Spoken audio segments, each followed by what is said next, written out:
you go over there in that corner and peacefully, because that's not the premise of what a protest is. The premise of a protest is to get noticed.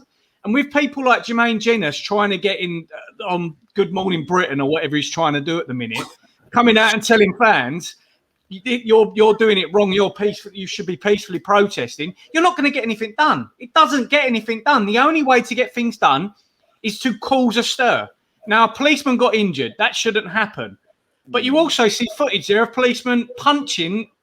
I don't know what had happened before that, but actually physically punching someone. Yeah. So it's not just all one way. But you have to protest in a manner that's going to get noticed. Otherwise, nothing's going to change. That clearly escalated, whatever that was, and we don't know the background to that. In regards to the police don't like it if they get touched. They will. But also, I don't think the police would have known about, and that's what I'm saying. I don't think it was necessarily arranged to be the size that the protest was.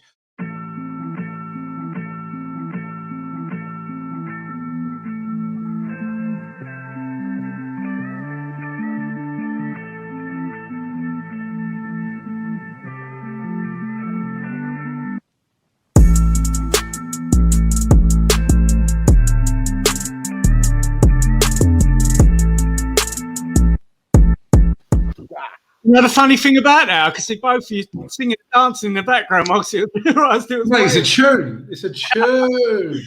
Good morning, people. Welcome to Saturday morning G&T. We have the original T-back Turkan. Turkan? How are we doing, mate? No, my mum was in the room. I thought my mum was in the room. Oh, there we go. Mum, I'm just on the pod. Good to be back, guys. Sorry I missed last week's show. Thank you very much for him stepping in my shoes last week. Appreciate that. Tony TV, mate. Tony TV. Did I watch it? Yeah, I watched it. Did you watch Tony? How was it? Yeah, I did. Of course I did. He's good. I thought, well, it's a good little replacement for you. Spoke honestly about Tottenham and a few bits about Arsenal. But after the G&T, how we doing, Mush? Yeah, very good. Thank you, mate. Mush, my dad kept on going like that with his moustache when he kept on saying that. By the end of the night of that Carabao Cup final, my dad kept on going, all right, Mush. Mate, we've got some stories from that day. Yeah, no, very good, gents. How are you? Welcome back, Turkan. We Thank you very much. Your biased West Ham self last week. And you know what? I thought about you and my Uncle Vic when you beat Burnley, because that was a fucking great result, mate. Way Burnley had been going as well. And I didn't watch the game, but my uncle said you guys played wicked, mate. Yeah, it's unexpected. Well, not unexpected. It was definitely in the locker, but that's one of those games where you think, are we going to turn up to Burnley on a Monday night? And as your uncle mentioned, we were outstanding. After the first game, the football we played was fantastic. Very attacking side for a Moyes team. Very attacking. Like, you guys are going to do it, man. You guys are going to do something, man. The fact that you're that optimistic scares me. Let's move on. Let's come back to it. No, you're running. No, just stick on this quickly, though. You're running with Everton, and who have been struggling recently. But the problem with Everton is any Everton turn up and they can bloody outplay you on a day. But you've got Everton. But other than that, you should be winning all the rest of those games. But it's with that pressure, can you perform? That's what football's about. That's exactly what it is, Pre. It's these players, apart from Lingard, have never been under that pressure of trying to compete. So with Jesse, it's 4 cup finals, and Everton is going to be the main one on Sunday. They're better away from home, to be honest with you, which worries me. I mean, we beat them at Goodison, but Everton have been better away from home. But they have been. It's a big game. There's talks of Rice being back, but then Lanzini played so well the other week. So while you talk about Deckers, what about his boy Mason Mount, mate? Oh no! You see what an achievement. Did you see that picture that John Terry put up, mate? Yeah. Of him in his little Chelsea kit, looking like Glenn. Boys, I think he's a baller, mate. I think he's an absolute baller. I don't think he gets the credit that he's had a lot of stick. He's no Foden, but he's a baller. Yeah, but what you got to think of is these players have moments, and you notice stars from moments, and that for me was a moment. That goal. You look at Ronaldo, you can think literally within seconds of the standout moments he's had. The goal, the free kick against David James, that is a standout moment. That leaped header, that is a standout moment. Or the Bale on the wing running around, that is a standout moment. That makes the goal at Upton Park was the moment, isn't it? When he went running into Amy Big's hands, mate. No, that was though, that was a worldy and a half, mate. Yeah, I mean we're putting Bale in their Ronaldo's category, but he is though. He's the guy. The guy's not played football for 2.5, 3 years, and the guy's still he's the goals and assists he's got this season. Like the guy's got like 9 Premier League goals. Like I think in total, like 14 goals and 5 assists. It's like every 60 minutes he's scoring in the Premier League. He hasn't started all the games. But look, guys, let's get back to the structure of the show, I think. Before we move on, when you talked about Declan Rice, this morning I've heard from a little bird, mate, that he is Man City's #1 target to replace Fernandinho. They want to pair. They got Rodri. Yeah, they can have Rodri. But Declan Rice will go this summer. Let me. Fernandinho isn't a little ball playing terrier, mate. Fernandinho isn't Rodri. They're not the same player, so you can see Declan Rice being that replacement, mate. No, look. When you're that good, you're going to get wanting him, isn't it? Listen, when you're that good, you're going to get the top teams in the world looking at you, and Man City prove that they're a top team. There's no denying that. Problem we've got as a club like West Ham is you've got the potential of losing those top players to big clubs. Having said that, there's a little bit of a difference here with Declan Rice because yes, I'm sure he's got aspirations to be playing in the Champions League regularly and winning league titles. There's no doubt about that. But at the same time, the same reason I don't think someone like Harry Kane will go up to Manchester is because they're London boys, and I just don't think they'll go. I don't think go. It's only like an hour, 50 minutes on the Virgin train, mate. Mate, it's not about being an hour away on the Virgin train. This is about living in a complete different setup. What's wrong with it up north, mate? What's that? Yeah. What's wrong with it up north? Up north? What's wrong with it up north? Oh, there we go. If you love gravy, there's nothing wrong with it. It's too cold, mate. It's too cold up north. All right. Was it a Mars bar and batter? Yeah. But no, honestly, anything can happen. And if we lose him, we lose him. But ultimately, I just don't. I think him being a captain, I feel like the West Ham of old have lost a lot of players. I don't think moving forward, I don't think it's the same now. Money talks, so we'll just have to wait and see. I hope he doesn't go anyway. That changed, didn't it? That changed. That whole tone of his conversation changed because it registered a little. Right, it upsets me so much. Yeah, it upsets me. I think to myself, we're building a team, and then boom. But look, you just don't know. At the end of the day, I've said this all along. You support the 11 players that are on the pitch. If he doesn't want to be here, there's nothing you can do. I've learned it the hard way with the Rios and the Lampards and Defoes and the Coles. I've seen it all before. The difference is now you don't particularly need to sell anymore. Like it's not you don't need to sell these players. Whereas before, West Ham were sort of looking down the back of the sofa for a few quid, wouldn't they? But talking of the big northern clubs, Turk up north, northern clubs. We've had 2 northern clubs, Manchester United and Liverpool. Game was called off. We would be almost negligent not to mention that. Firstly, what was your thoughts on that, Turk? And what did you think as it was going on? Because our group was alive on WhatsApp with the comings and goings and what was happening. Yeah, I couldn't believe it, to be honest, mate. I was actually sitting with my father-in-law and my brother-in-law, both Man United fans, and we're both sitting down to watch the game. And as the story was unfolding, I started to get this kind of whole feeling of there's a real big difference between showing passion for your club and also hooliganism, if you like, and there's the borderline with that. I feel for the Man United fans in a way. Let's not forget, this whole Glazier out movement is not something since the Super League. They've been on this for a little while with the golden green movement. What happened last week was a frustration that had boiled out over the last week or two with the European Super League move. But let's not get away from this. They broke into a stadium, okay, and along the way damaged things, and also Mate, they mashed up policemen and stewards. Exactly, the stewards, and they was like 1 inch away from losing their eye.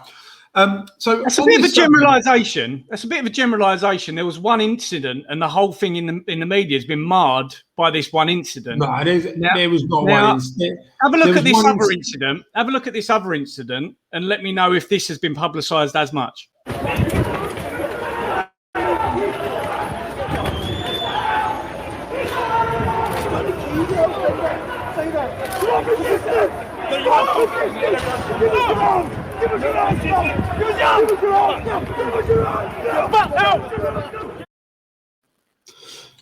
So what I'm saying is, I definitely do not agree with what happened to the policeman. I have a direct relative who is a policeman. Like, I've got like vested interest in seeing those.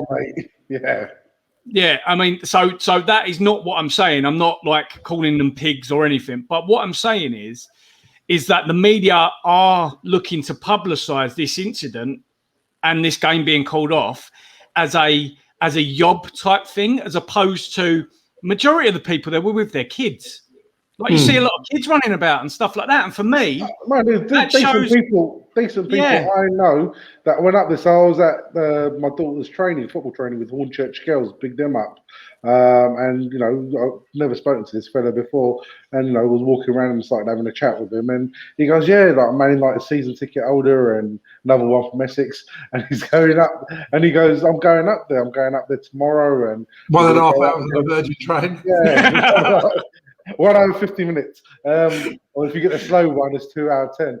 But no, look, it is what it is, isn't it? Like, he's gone up there, and he didn't seem to me like the kind of fella that's going to go up there and kick off and the rest of it. But you know what happens is, when you're in a crowd and you've had a couple of drinks and, you know, you're being vocal, and you can step over that mark, and you follow the leader, innit? And this was the thing. I don't for 1 minute think that this was an organised kind of break-in and cause trouble. I don't think that was the case. I think things escalated because naturally police were trying to stop them from breaking into the stadium. Now, I've been to enough stadiums to know that on a match day, obviously there's more police, more security, etc. They weren't expecting crowds and crowds of people to turn up, right? What was wrong about it? There were several things wrong about it. First of all, we don't condemn, obviously, breaking into stadiums and causing damage. But also what happened around the hotel and leading up to the game. Okay, Liverpool-Man United is a massive fixture. Yeah. It was the first fixture at home, potentially, that had come about with this. I think the way and the message that they were trying to get across is right, okay? And as fans, we should be allowed to voice our opinions if we don't believe that the club is going in the direction that we want it to.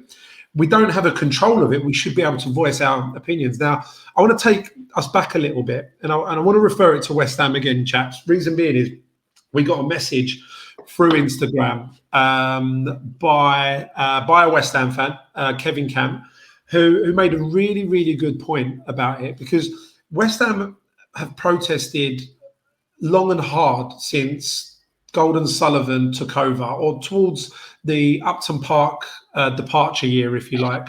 And it was mainly because of the direction of the club, the way that it was going. There were several lies that were told. And because of that, there was protests. I was at the West Ham Burnley game at the London Stadium when the third Burnley goal went in and pockets of people started running onto the pitch. There was a guy who's been hailed as a hero, but in my opinion, absolute waste of time. Picked up a corner flag, run into the middle of the pitch, put the flag down, stopped the game. We're 3-0 down. We're in a relegation fight. We're 3-0 down. And then there was, I would say, probably about 3,000 to 4,000 people that congregated into an area just underneath where all the chairmen sit down, and voicing their opinion. It's all lies, lies, lies. And it went on for minutes. It felt like it went on for a whole second half. But there were kids young kids that sitting around me that would never have seen that. Okay, so going back to what we said about the Man United thing is people took their kids for the experience. I get that. I don't think there was a plan to cause the trouble that it did. The message was right, but the media, in my opinion, held it as passionate Man United fans, whereas when it was West Ham that did it, it was West Ham hooligans. Okay, now I weren't there in Manchester. I can't voice that. Okay, I've seen some footage of people going, "Come on!" Like that don't mean they're hooligans. It just means that they're trying to achieve something. But do we think that they've achieved what they wanted to achieve because they've called off a game? That is massive. He ain't no water off the duck's back, mate. He ain't no water off the. Do you think the Glazers could really give you an FUCK, mate? I don't think he's even seen the footage, mate, because ultimately... Mate, did you see that Sky reporter? Yeah, you just ignored them. Firstly, listeners, please comment below what motor was the senior Glazer driving, the actual owner, because that motor got sick. It did. I can't work out what motor it was. It was a Bentley. It was a Bentley. Oh, was it? Yeah, it was a Bentley. It was a scooped up Bentley, yeah. I noticed it as well. But anyway, yeah. Going back to this... Having those owners, having American owners or owners that aren't connected to the club brings you one kind of downfall. At West Ham, we've got two owners that are West Ham fans. So the protest was very much about that. I don't want to make it about West Ham, but the point I'm trying to make is, what was the difference in the way that the two different fans voiced their opinions? The only difference, in my opinion, was we was already in the stadium, so it was easier to voice a concern that we had about the chairman and to congregate right near where they sit and rightly or wrongly shout abuse. It's wrong. You shouldn't be shouting abuse at your chairman. There's ways of doing it. I don't think Man United really achieved anything because, like we've said, the Glazers, I don't think even probably noticed it. And all they've done is they've called off a Premier League fixture with 4 weeks to go. And I don't even know how they're going to play it. Man United are going to have to play a game every 3 days or something like that. All right, Tottenham done that at the beginning of the season, mate. You've got to think, this season has been the most unnatural season that we've ever seen. Going back to the question is, have Man United fans achieved what they wanted to by demonstrating in the way that they did? By breaking into the stadium and doing that. They've got the attention. They've got the world's attention. See, the problem being is... Have they got their chairman's attention? The problem being is, mate, look how long you've just said this has been going for, and they've peacefully protested the whole way along, and it's never made a difference. Yeah. So my problem being is that you've got mainstream media, mainstream sports presenters damning it, but with damning it, you've got a problem. Because they've got two different thought processes. The only way of being heard really is to do something like this. But you're not going to be able to go as a mainstream presenter and go, you go over there in that corner and peacefully, because that's not the premise of what a protest is. The premise of a protest is to get noticed. And with people like Jermaine Jenas trying to get in on Good Morning Britain or whatever he's trying to do at the minute, coming out and telling fans you're doing it wrong, you should be peacefully protesting, you're not going to get anything done. It doesn't get anything done. The only way to get things done is to cause a stir. Now, a policeman got injured. That shouldn't happen. But you also see footage there of policemen punching. I don't know what had happened before that, but actually physically punching someone. Yeah. So it's not just all one way. But you have to protest in a manner that's going to get noticed. Otherwise, nothing's going to change. That clearly escalated, whatever that was, and we don't know the background to that. In regards to the police don't like it if they get touched. They will. But also, I don't think the police would have known about, and that's what I'm saying. I don't think it was necessarily arranged to be the size that the protest was. You know, we're talking about protests. Let's take it back a couple of weeks before when Arsenal protests. There was just as many fans there, I think. Yeah. We don't know numbers and anything like that, so we're not talking from actual factual numbers and stuff. But there was a whole load of Arsenal fans outside the stadium that day, and they made, we looked at the video where the guy was off his face and he fell off and smashed his face up and stuff like that. But other than that little bit of comedy or whatever it was, they tried to get their voice across to get Kroenke out, So you can do it without actually having to do. So that's where I disagree with you, Glenn. When you say there needs to be a stir, there's certain lines you can't step over, but when you're in the heat of the action or, the heat of the moment, as they say, it's just something that... Mate, look, think of it like this. What has it actually affected? It's called off a game. It's got lost millions of pounds for people, not the fans. Not the fans, precisely. It's cost money for them. What are they after? What are they going to notice? Money out of their pocket. That's the problem. And people are absolutely sick to death. It needs to continue, unfortunately, for this to change. Otherwise, we've had all these years of all these chairmen milking it. I pay now £85 a month for my Sky subscription. That is absolute bollocks, man. For what I've been watching for a year, there's been no discount offered, nothing like that. I'm still paying £85 a month for my Sky subscription. I know people that pay more. It's only that every year I threaten to cancel it that they give me it for less. Exactly. But that ain't right. No. That ain't right. No, listen, the bottom line is this. These clubs now that have got owners, regardless of who their owners are, we all know that they're run like businesses. When they're run they're accountants, they're business CEOs and stuff like that, isn't it? When it's run as a business, the fan side or the connection that you've got with the fan gets lost straight away. So if you're not happy at work, you're not going to go to the chairman and break into his house and voice your concerns over it, right? I know this is a different scale because we're talking about... Mate, it's completely different. It's completely different. You could change your job. You can't change your club. The point I'm trying to say is you're not going to get chairman out by doing that. It's not going to happen. You can protest all you want, kick off. They don't care because they're still going to get the money. They're stubborn billionaires, isn't it? They're stubborn billionaires, and they know. Because for most of them, what you got to do? Just go. All right, my club's owned by this billionaire, and that's it. No, I'm not saying that you can't voice your opinion and get heard, right? But what I'm saying is we've all got our hands tied behind the back. No matter what they think about the Glazers, no matter what you think of Levy, no matter what I think of Gold and Sullivan, we can kick up as much noise and fuss as possible. But ultimately, they've got to, A, want to sell because they're making money.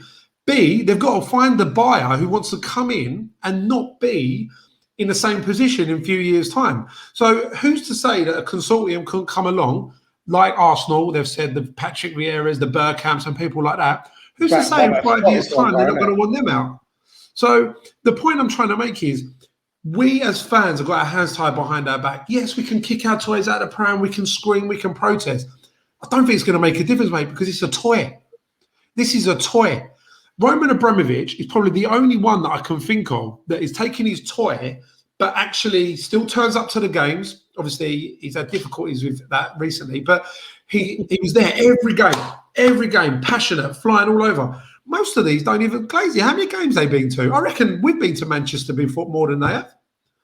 Like they don't care. It's a toy. It's a project. Kurt, did you go on the train? Yeah, it was a 1 hour 50 on a Virgin first class. Well, let's have a look at some of the incidents, or one of the incidents in particular that happened, which shows. I mean, I know I've sort of almost slated the focal points of the mainstream media commentators, but it looks as though Neville and Carragher did pretty much front it in the stadium. Let's just have a look. You fucking smug cunt! Back off! We love you, like you're alright. What's the other one? Where's Keno? Where's Keno? Keno! Where's Keen? Keno! Keno! Banging! Come on, lads, please. Where's Roy? He's at the back there. Shout him. Where's Gina? Where? Right there. Is he? Carragher, the little... Carragher, you scouse cunt! You fucking Nev! Fucking Nev, you're red! You scouse cunt! Right, so like they threw missiles up there, innit? They threw missiles where Souness and everyone was starting sitting. let's put rivalry aside. Liverpool, Manchester United, Man City, right? Because Micah Richards was up there as well. Let's put rivalry aside for a little bit. That is unnecessary. Walking into a stadium, Carragher's there doing his job, and I think they've done a great job, by the way. And calling him a Scouse, C-U-N-T, da-da-da-da-da. Yeah, but he's right though, isn't it? Mate, they're all human beings and they're in situations, that's how they react. And, mate, I'm not going to have... West Ham fans are probably, like, when they play Tottenham, the stuff they say, the hissing, and, mate, it goes on. It's football. It's fucking been part of our game for fucking forever. There's no football game going on. I've been in, like, West Ham. It don't matter. It's just the mentality of the No, because these people you're talking about don't walk down Tottenham High Street on a Tuesday with their groceries, hissing and taking a piss out of Tottenham fans. They do it in a spare of a moment of a football match. That was not a football match. The amount of times I've been like, you know, we go up to the Arsenal. I might sit in a home stand. I've done it once or twice. Normally in the away stand, but after that's your fault. You shouldn't be doing that. That's disrespectful. Why? Stay in the away. I'm with my brother. My brother's an Arsenal fan, and we'll go for a drink afterwards or whatever. And you just see the stuff that comes out of these people's mouths, mate. Listen, during a football match, things get said and things get done, right or wrong. That was not a football match. They've just broke into a stadium. They've got Graham Souness, Micah Richards. They're slagging off. Jamie Carragher. They're slagging off. They don't see the colour. They don't see who it is. They see them as that. Graham Souness is representative. So the whole point of the protest was to get the Glazers out. What did he say? You Scouse cunt. Enough times, and then the same to Micah Richards and stuff like that. The point I'm trying to make is they were in there to demonstrate to the Glazers. Why are they doing that to Carragher? Why are they?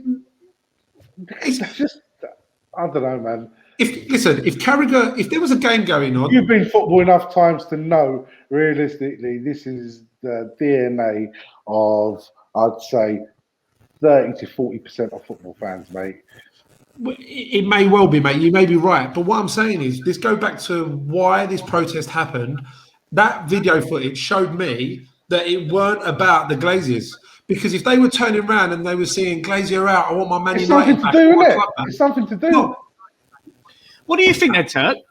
Yeah. Do you think this is part of the COVID situation that we've had recently? And do you think this is a built-up resentment towards I don't know, life? COVID.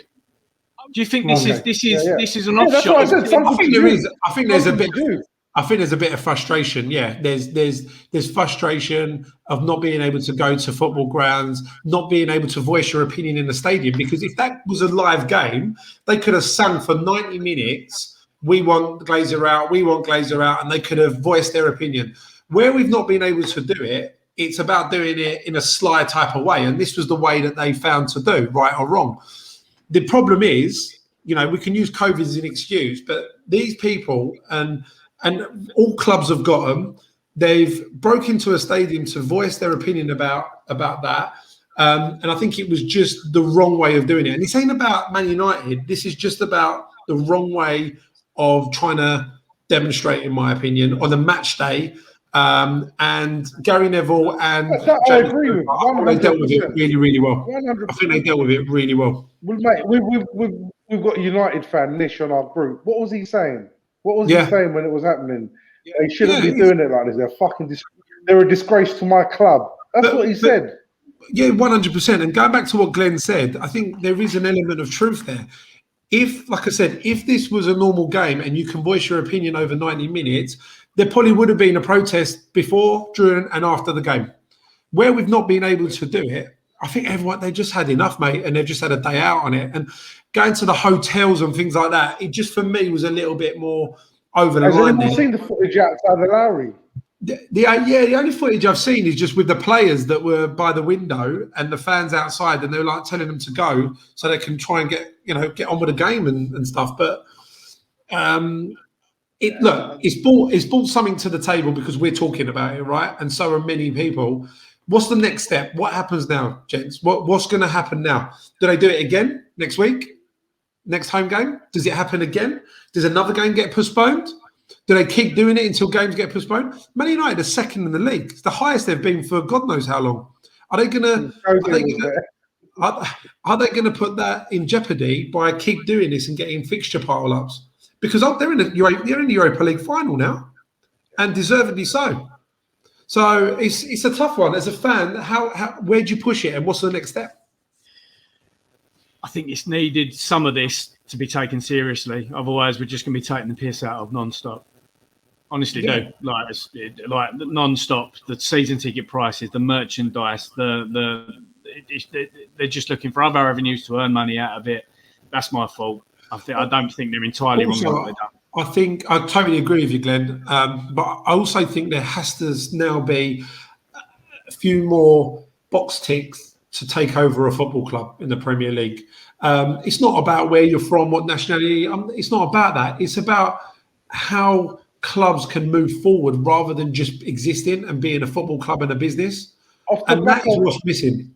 Off the back of what Chelsea done, after the Super League thing, I think they've invited 2 fans. We need to find out the exact detail of it.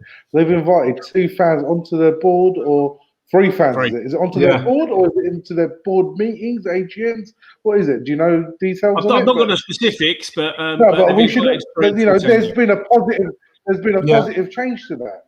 There's been a positive change, and I think that probably has influence the actions of guys afterwards, guys, girls, whoever was attending, football fans, that we shut the Super League down. So more we do it, more difference we can make. But again, the Super League's not gone nowhere.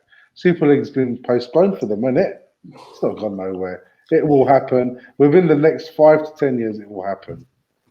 Well, that gives us a nice opening to go on to the existing Super League, the Champions League, Man City versus Chelsea there. Did any of the guys, you guys watch the games in the week? First of all, let's give a bit of credit to both teams there, but also the English teams in general.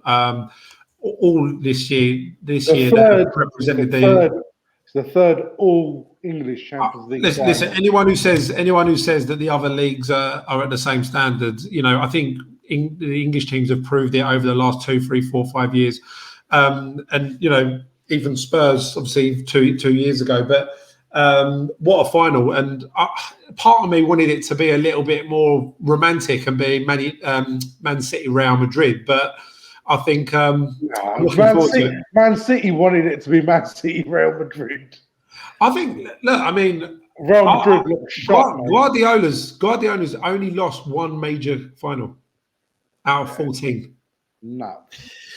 But you look at the teams though that they played. I mean, you look at that Real Madrid team, and it just shows how much ingrained in their DNA is that Champions League, because that is a shocking starting lineup. That is not a Real Madrid starting lineup. Yeah, no, but you've got a lot of old heads there, mate. Their midfield's Luka Modric, Toni Kroos, Sergio Ramos, Casemiro. But other than Casemiro, Benzema, I think is probably on the right side of 30. No, Benzema's still quality, mate. Benzema's probably... Mate. Who got the keys to my Benzema? But I think. Sorry, I just got dancing there. Glenn ain't had a clip for me for a few weeks. No. But yeah, I think look, the Real Madrid and the Barcelona, they're not the same. They're not the same type of. They're not the same. Hey, they have everybody. Priya share from the One Click group. Just to let you guys know, as of this evening, we'll be shutting both our London and Essex offices until further notice due to the current coronavirus pandemic. Brilliant. Hello, everybody. Brilliant. I own this shit. Brilliant. But I think the other leagues have got a little bit of catch up to do, apart from Bayern Munich, who I think have proven it. But no, it's a great thing. We're looking at potentially doing a show on the eve of the Champions League. So stay tuned for that. We're going to look to try and see if we can do a preview and get a Man City fan and a Chelsea fan on and have a little bit of a preview between us. So that falls to the end of the month. So we'll announce what we're doing with that in the next couple of weeks once we've all sat down and worked it all out. But that'll be a good show leading into the Champions League final. Man City is probably the strongest team in Europe at the moment. Yeah. Who do we think is the player of the season? Which who one? are your Jesse Lingard. No, I'm joking. Premier League. Premier League, yeah. Premier League. I think Kane's in there with a shout, with just his numbers of goals, top goal scorer, top assist giver, in not a very good team this season. It's a tough So one. as a player of the season, I think he's up there. But then you've got someone like Riyad Mahrez. He's had a great season. You must have read my script. No, I haven't actually. Sorry. He has been man of the match in every single game that I've watched of them recently, man. Yeah, he's been very consistent. Even watching the, was it the first leg? Yeah, no, it was the first leg of the Champions League semi-final with Amar. I was sitting there watching it, and in the first half, PSG were ripping Man City, and I was like, why is Sterling not starting this game? This game's perfect for Sterling. And I said, who are you going to drop him for? You're dropping for Mahrez? You're not. You're dropping for Foden? You're not. You're going to drop him for Kevin De Bruyne? You're not. Who are you going to drop him for? That's the beauty of that squad, isn't it? That's the beauty of that squad. And you boys would have seen that yourselves at the cup final. City had a number of chances that day, but ultimately it was a set piece that undone it. So they've got different ways of winning. The Port only played that game is because John Stones got suspended with the red card in the game before. Well, look, let's face it, Laporte should have been sent off probably before. Well, nah, because he made that second challenge if he got the yellow card the first time round. Probably not. Listen, there's some buts in it. It's always some buts, but I think City have shown their dominance. Let's take a minute to everyone go all hell Diaz, mate. Ruben Diaz. Yeah, he was an absolute brick wall, wasn't he? Mate, for me, that boy's 23? Yeah. He's 23 years old. He's old school. He's got a side part in. He's like. What's wrong with that? No, mate, he's just old school, isn't he? He ain't like one of these fancy footballers with mad hairstyle and the rest of it. Yeah. He tackles, he headers, he passes. Old school defender, defender. I think to answer your question, Glenn, I think it's a bit of a hard one because I think that apart from a couple of teams, the Premier League table for me has probably ironed itself out how I expected it to. And the couple of teams, West Ham being one of them, I didn't expect us to be anywhere near that. I expected us to be a bit more like around 10th or 11th. But outside of that, the table is pretty much how I imagined it. And the type of players that are top scorers and things like that, they're pretty much how I imagined it. So it's a hard one this year. For me, I think Riyad Mahrez is absolutely, like Pre said earlier, taking the ball by the horns this season. I couldn't see it coming. I always thought he was going to be that fringe player. But if you're talking about impact, I think it's probably Ruben Diaz that's made the difference. Yeah, and we've just discussed both of those players. And look, for Man City, it's hard to go beyond that and pick someone else. But then I think we've got to start giving a little bit of credit to Man United as well and Solskjaer and the job he's done there as well. It was an expensive squad they've assembled there, Turk. Yeah, they have. But then also at the same time, they've made players like Scott McTominay and Fred they've had a good season. They paid nearly £40 million for Fred. Yeah, I know, but his first season, he was. Yeah, but that's adapting. But look, money to the league, though. Don't you think though? Like, have a look at Anthony Martial this year. Oh, he's not even been about. Edison Cavani, mate. For me, we've discussed him on the show before. I told you about his work rate and his fitness, and mate. Do you think there's anybody from Arsenal at all that's come out with any Arsenal, my friend, they've got a lot of talented players there, but I don't think any of those players have got any fight in them, mate. They've got no leaders across the pitch, have they? Yeah, they thought they're bringing in Thomas Partey, and I think he's a very good player, but they thought they're bringing in like a Patrick Vieira or something, And I said this when we played, didn't I, a few weeks ago, how many players I would take from Arsenal. I genuinely, I don't know if I would drop any of our players for any of their players this weekend. That's not me being biased. That I can't imagine any of their players that I'd want to play for us this weekend. I like Saka. I think Saka could do a job. Do a job, yeah. But then I look at it and I think, I don't think I would drop him for Ben Rama this weekend after the way he played, or I would drop him for Antonio or whatever. Like, I can't see how that would work. For me, like, I could look at other clubs and go, yeah, I'd have him straight away, Kane, whatever.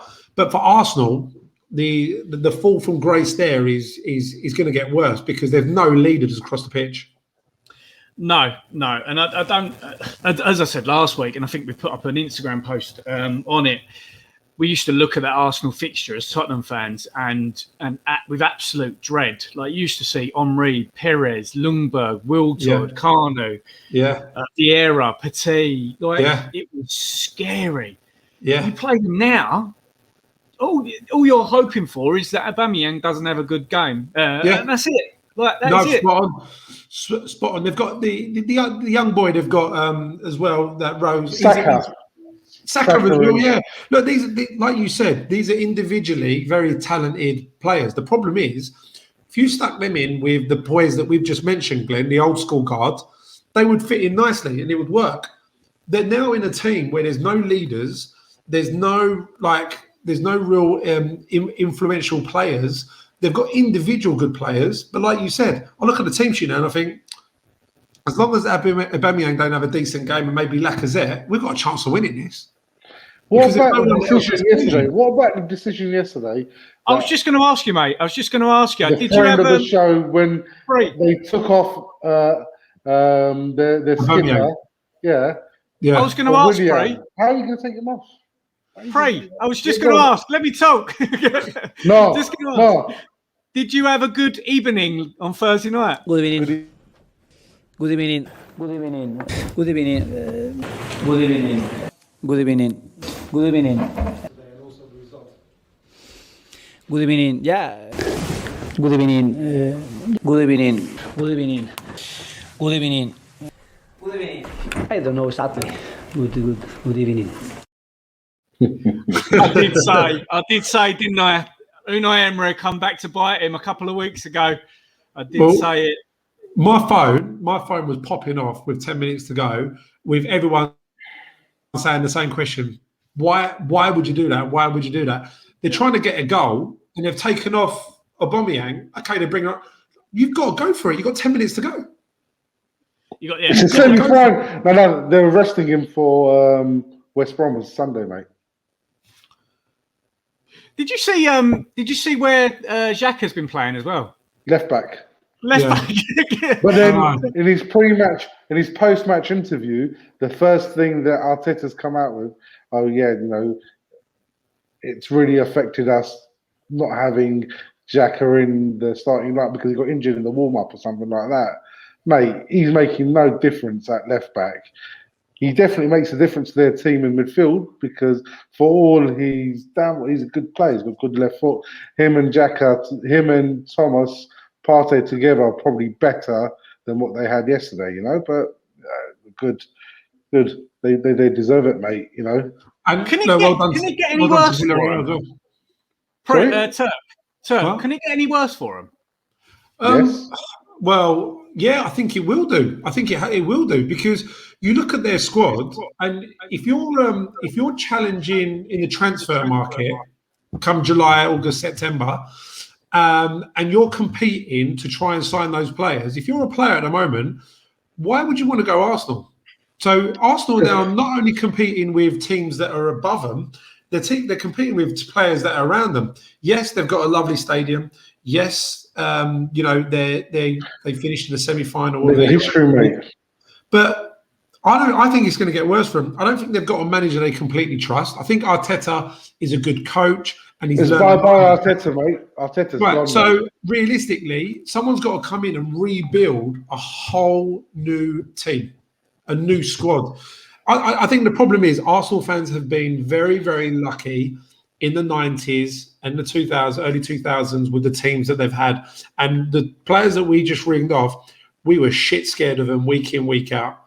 Now, They don't have that. There's no leaders. There's no Adams. There's no Vieira. You've got David Luiz flicking his hair every 2 minutes at the back. You know, their goalkeeper's been suspect as well. He's probably the biggest leader in their team, David Luiz. That says everything. That says it all, because David Luiz has been chucked out of Chelsea twice.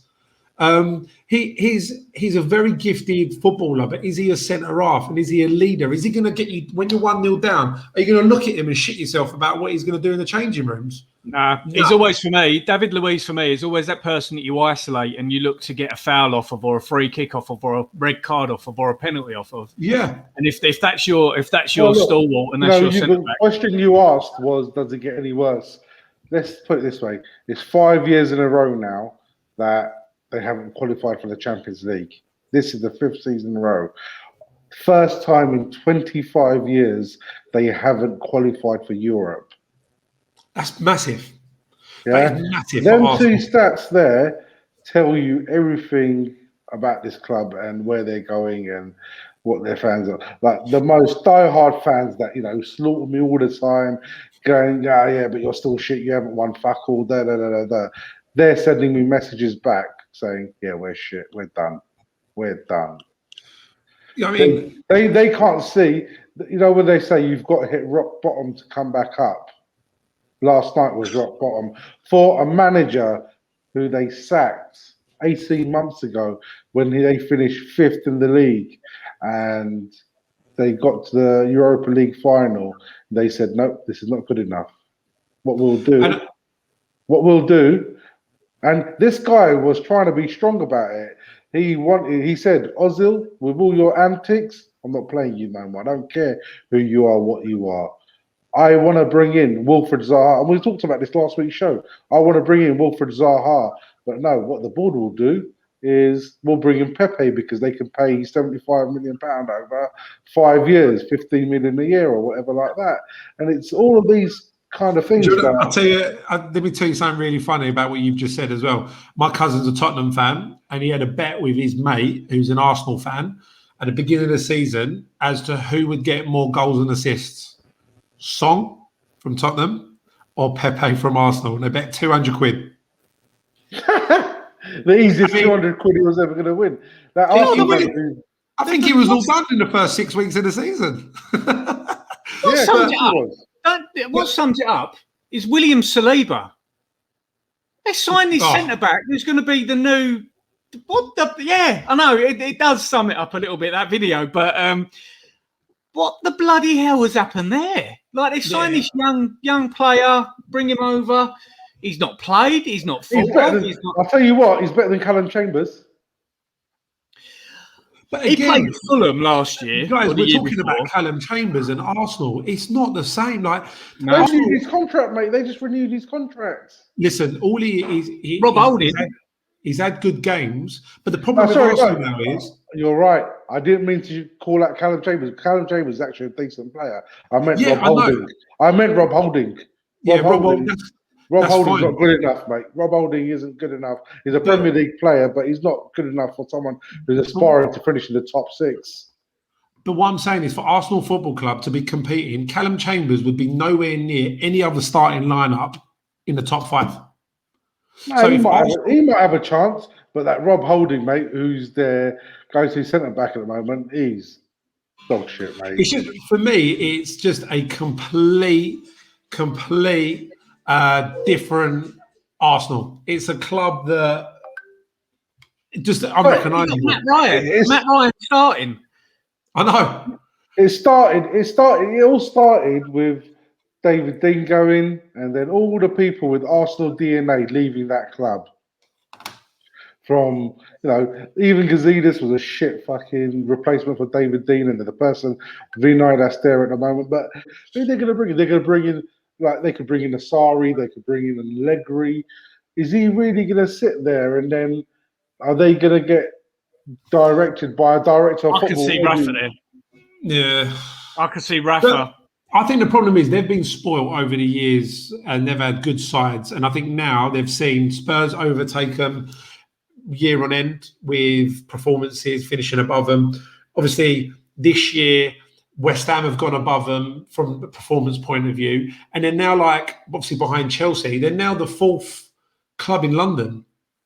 They were number 1 for many a year.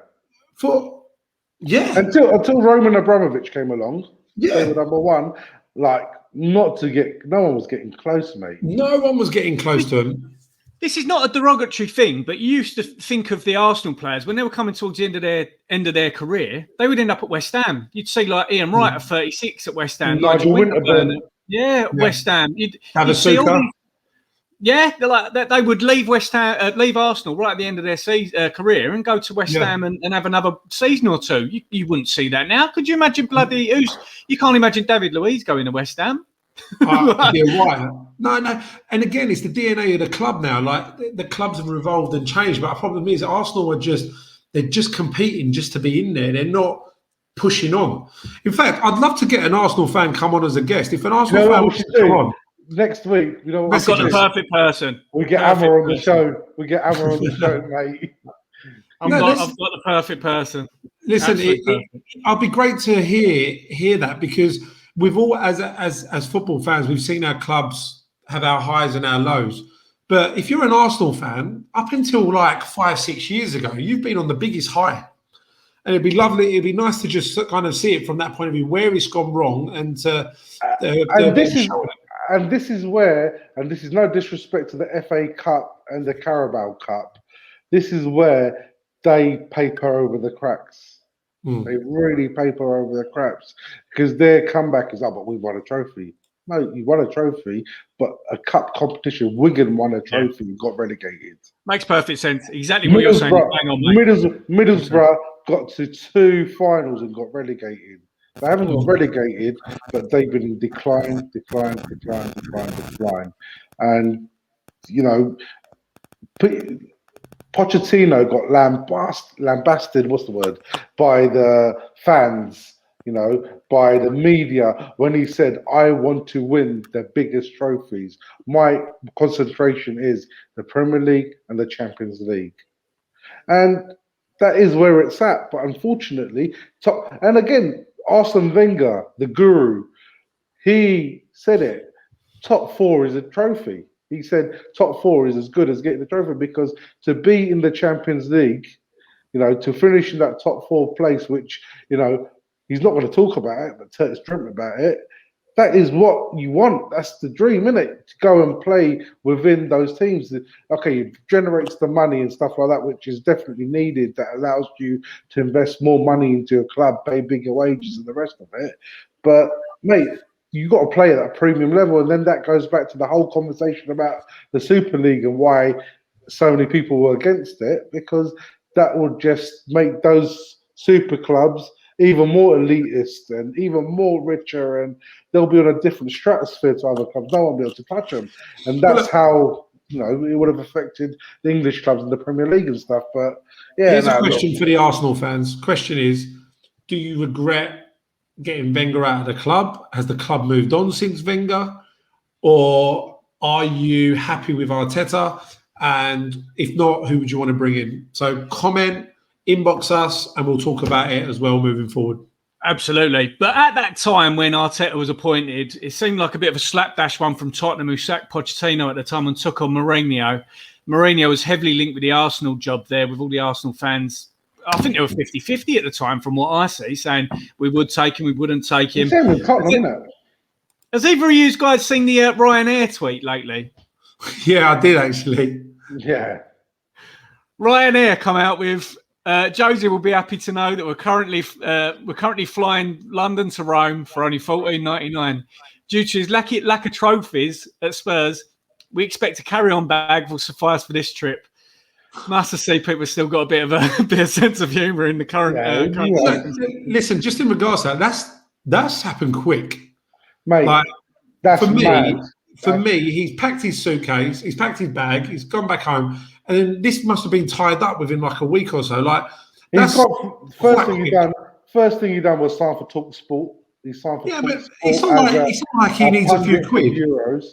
Nah, but mate, you're gonna cash in when you are. Like, if someone says to your restaurant, I don't know, open X amount of stores and we're going to pay you X amount. You're going to do it because you're going to do it for the money, mate. So, you cash in. That was a completely crap example. But it was a complete crap example because I fucking wouldn't do it because one is enough to knacker me out.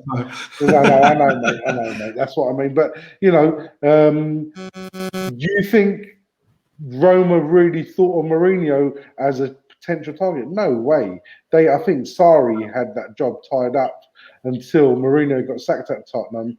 You've got that sport director, Thiago Pinto at Roma.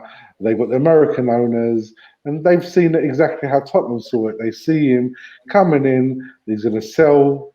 He's going to bring all the Mourinho fans to them. He's going to get revenue up, and that style of football is probably suited to Italy. Yeah. Yeah, well, he's proved that, hasn't he, with Inter Milan? So I think. But that was in 2009, 2010.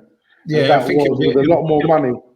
It'll be a good move. It'll be a good move for him. It's a shame that he's out of the Premier League because I think he's a good character. Oh, mate, lovely guy and a great character.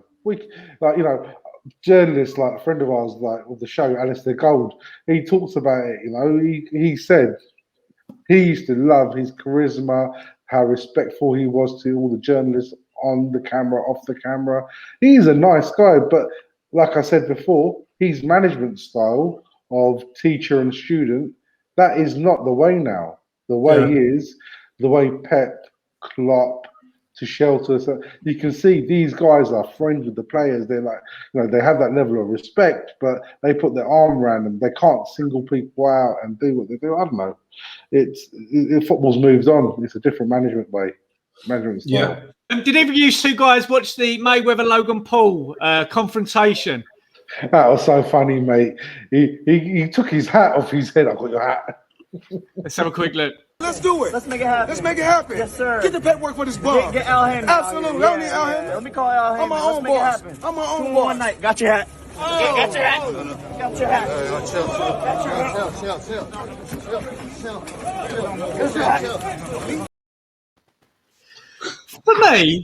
For me, he is walking clickbait. Everything he does is in clickbait elements just for that little snippet to go viral. He's a clever guy. Him and his brother are super clever. They are, mate. Of course they are. Have you seen the picture of him all busted and bruised, supposedly off the back of that incident? He's got like a busted lip and a bleeding nose and a black eye. But guess what? No one videoed that because it probably didn't happen, mate. Yeah. But this is, mate, I was saying this earlier on. This is WWE now. Yeah. It gets so much more interest than any other clips. If you go trawling social media, if you look at Logan Paul versus KSI, it's no coincidence that Eddie Hearn got himself involved in that.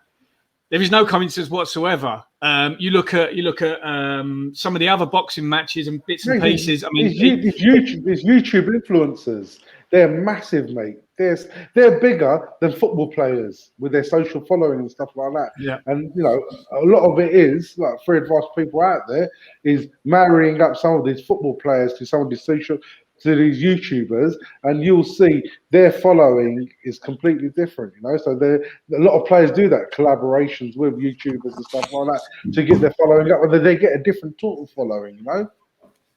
You look at someone like a Logan Paul. I think Logan Paul has 28 million subscribers. Yeah. Now, to get 28 million subscribers is just ridiculous. I mean, we've got about 250, haven't we? There was an incident. There was. Remember to subscribe, guys, please. To get, I'll get a punch off of Mayweather if it means getting a few more subscribers. 100%. I mean, but along the same vein, did either of you two guys see the video that he did in Japan, Logan Paul? This is Jake Paul's brother. No. The video that he did in Japan, he went to a suicide forest. And in the suicide forest, the Japanese go out there, and when it's too much for them, they hang themselves on trees. Logan Paul went there to camp the night and gone around with a camera and a couple of the people that were with him, and there is someone hanging from one of the trees. Wow! Not only has he chosen to record it, he's chosen to stand next to him This is no longer available on any portal or anywhere like that because obviously it's massively, it's terrible. He's recording himself next to and talking to this dead person hanging from a tree. Wow. So these are the lengths these two brothers are willing to go to get fame, but they're like Teflon. Nothing sticks to them. They can do what they want and they'll still retain these followers. It's absolutely unbelievable. But it's like a circus with these boxing fights. Did you see the Ben Askren fight, Avery? Yeah. Let's have a quick look. Former world champion Jean Pascal and also cruiserweight contender. Get my motherfucking money, Jay! Get my motherfucking money, Jay! Get my motherfucking money, Jay! Now that was Snoop Dogg in the background there. So that shows the difference in the presentation. You look at I really do think that the media is going a different way round. I am bored of listening to boring reporters, boring presenters that have no personality, that are reading off scripts. You look at that. Those figures from the Ben Askren fight did astronomical figures. And you can relate to that. You've got someone there, Snoop Dogg, who's clearly had a bet on there saying, get my money. That's normal. That's normal people. I think people are bored. I think the way it's going down now is this whole kind of it started off with charity boxing and all that, and now they're actually going for it. And I just think the problem with this now is just more real life for people. So the whole reality TV shows that we've all been used to is now coming into our house, and it's being watched in the sport that everyone enjoys. So that's why people are enjoying it, because it seems that it is a little bit more theatre-like, and it's bringing in the viewers, and they're clearly making money out of it. So I can see it going and carrying on. Yeah, 100%. Pre, in terms of what you said earlier, what sort of things do you mention to players in terms of personal brand building? Is there anything that you look at with that sort of thing? Because it's so important now by the looks of it. You look at you look at some of the older players, older footballers, they'll have like 50,000 followers, whereas someone like a Ronaldo has millions upon millions upon millions. But look at the revenue opportunities there. Did you see last weekend when they had the social media blackout, when Lionel Messi hit 200 million on Instagram alone, and he put a message out there saying, I'm not celebrating the 200 million. This is all about the blackout and stuff like that. And, you made an issue of it. But, look, obviously they're the super players, but there is so much players can do to raise their social awareness. A lot of these younger players, they use it as a place to show themselves as like fashion models, wearing all the designer garments and all the rest of it. And that's not what it's all about. It's about engaging with different influencers, social media influencers that are either big on Insta, Facebook, on YouTube, and it's all about collaborations and getting different genres of people knowing who you are, and that's how you're going to start raising your social following, and then you're going to automatically, like, why do you think that guy's got 28 million followers, you said, on subscribers? Yeah, mate, do you know how much money he makes just sitting on his ass doing nothing, mate? Every time. Well, some of the recent videos he's done, mate, he's gone and sourced, I think it was 6 Pokemon boxes of Pokemon cards, right? So these things are like gold dust. It's like my kids will sit there and start watching that then. Yeah. Because it's Pokemon. But he's gone and hunted them down for a video. It shows how much disposable income he's got, because he's paying hundreds of thousands for each of these boxes of Pokemon on the hope that he gets a card. Nobody else will be able to do that. No, there'll be a company that will sponsor that. Say, look, there's a few £1,000. Go and get it, video it, and get it on your platform. Because ultimately, and give us a mention or whatever. What they've got now, 28 million subscribers. I mean, that's just unbelievable. To put that into context, that's half of England, maybe just under half of England. Like, it's and look, fair play to them. They've built a profile up for themselves. And when their career goes down, whether it be as a celebrity boxer or whatever, they're always going to have something, because when you've got that many followers, you've got to constantly do something better. So getting a video with a dead body is just a start. It's then going to be, what can I do next? What can I do next? And they're all competing with other people that are doing it. And that, unfortunately, the word influencer gets put around so much. Those types of people, in my opinion, aren't influencers. They're not influencing someone like myself. However, you're not the target market, are you? No. Pardon? You're not the target market for them. No, I'm not. And I'm one of the That's 28 million that don't Turk. subscribe. But there's 28 million people that are interested in this guy and the stir that he's causing, you know. But someone like Lionel Messi, he does have a massive platform in the football industry to voice something like the blackout movement, Black Lives Matter, whatever, the social media. He can do whatever he wants because 200 million people is massive. Would you be interested in watching the Mayweather Jake Paul fight? No, I'll probably be out having it by then.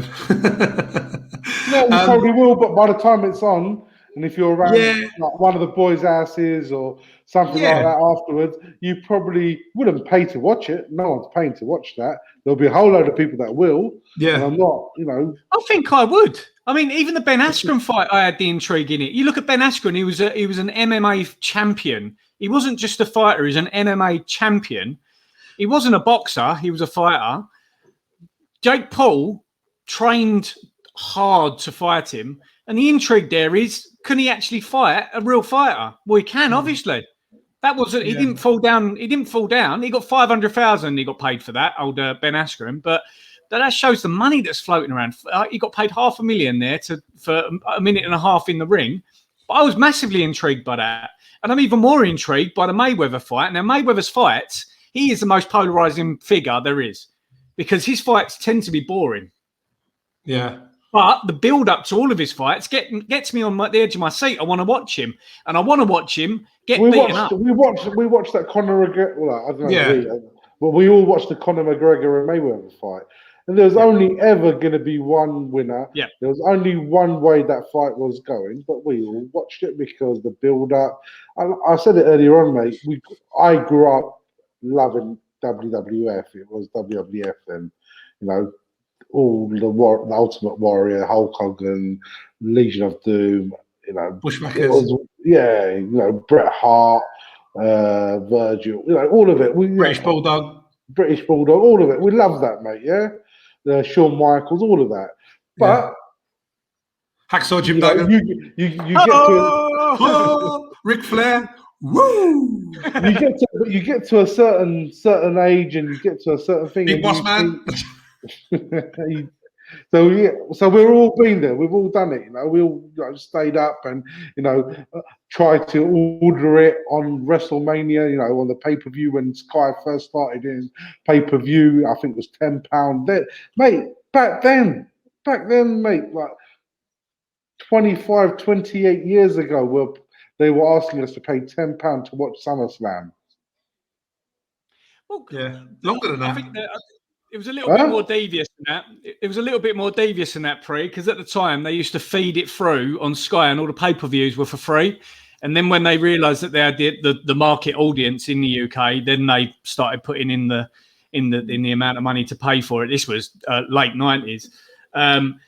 So yeah, I mean, this now is, you can emotionally invest in this, you can believe in this. Whereas I think that wrestling now, it's just garbage. Do you know what I mean? But they've still got a massive following, and someone like Tyson Fury. Sorry, it's diminishing. Yeah, but you've got Tyson Fury that's already been on there once, it's too much like a theatre now. That's the problem. Yeah, but how is what Logan Paul's doing? How's that not theatre? Yeah, it very much is. It's absolutely theatre. But you know, Logan Paul and Jake Paul are going to go in a ring and get punched. Yeah, when you're looking at these wrestlers, they are getting hurt, but they're not getting hurt through the moves. Do you get what I mean? It's through like the result of performing. Yeah. Whereas these guys, I think Logan Paul was in wrestling. I think he was in it at WrestleMania a couple of months ago, which shows how that relates. But yeah, how have we turned this round onto wrestling? Who's your favourite then, boys? Mate, I love Ultimate Warrior. I went and watched them in Wembley Arena. I can't remember what year it was. Everyone's got to be a warrior, right? Same yeah, here, I love warrior over Hulk Hogan all day, every day, mate. Yeah, I was a little bit delayed on that. Mine was Shawn Michaels. For me, I remember Shawn Michaels when he was a skinny kid. The Rockers, was it? The Rockers or something like that. Tag team, with Marty Jannetty. Yeah. Yeah, no, for me, Shawn Michaels was like. I grew up dreaming that I'd go to a WWF match and Bret Hart would give me those sunglasses. Do you know what? If any of our viewers or listeners have got Bret Hart's glasses, if you can take a picture of you wearing them, send it into the show, and we'll make sure we get it on next week. Yeah, that'd be sick. Guys, final thought for the day. Let's bring it round. Let's bring it round to full circle. What do we think's made the bigger impact? Manchester United versus Liverpool, the protest, or the social media blackout? Unfortunately, the Man United protest. Yep. Absolutely. Yeah. I don't believe going off social media for a few hours is making any difference whatsoever. No. At all in the slightest. No, and that's sad, really.